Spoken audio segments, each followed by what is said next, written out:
అందరికీ నమస్కారం. మీపై చేతబడి జరిగిందని ఎలా తెలుసుకోవడం?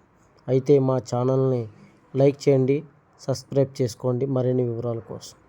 అయితే చేతబడి మీ కుటుంబంలో కానీ మీకు కానీ జరిగిందా అని తెలుసుకోవాలంటే ఏం చేయాలి?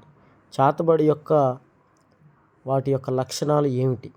అయితే చేతబడి జరిగిన ఇంట్లో వారికి విపరీతంగా పీడకలు రావటం, ఏదో నల్లటి రూపాలు కనబడటం, అలాగే వాళ్ళ ఇంట్లో ఉన్నటువంటి ఆవులు కానీ మేకలు కానీ అకస్మాత్తుగా చనిపోవటం, వారి ఇంట్లో వేప చెట్టు కానీ తులసి చెట్టు కానీ ఉన్నాయి అంటే అవి చచ్చిపోవటం, లేదా ఆకులన్నీ రాలిపోవటం, ఇలాగా రకరకాలుగా జరుగుతూ ఉంటాయి.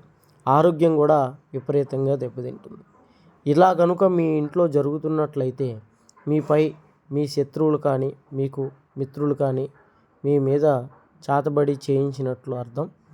ఇలాగ మీకు జరుగుతున్నట్లయితే ఆలస్యం చేయకుండా మీరు తగు చర్య తీసుకొని దాని నుంచి విముక్తి పొందితే మీకే మంచి. మా వీడియో నచ్చినట్లయితే లైక్ చేయండి, సబ్స్క్రైబ్ చేసుకోండి.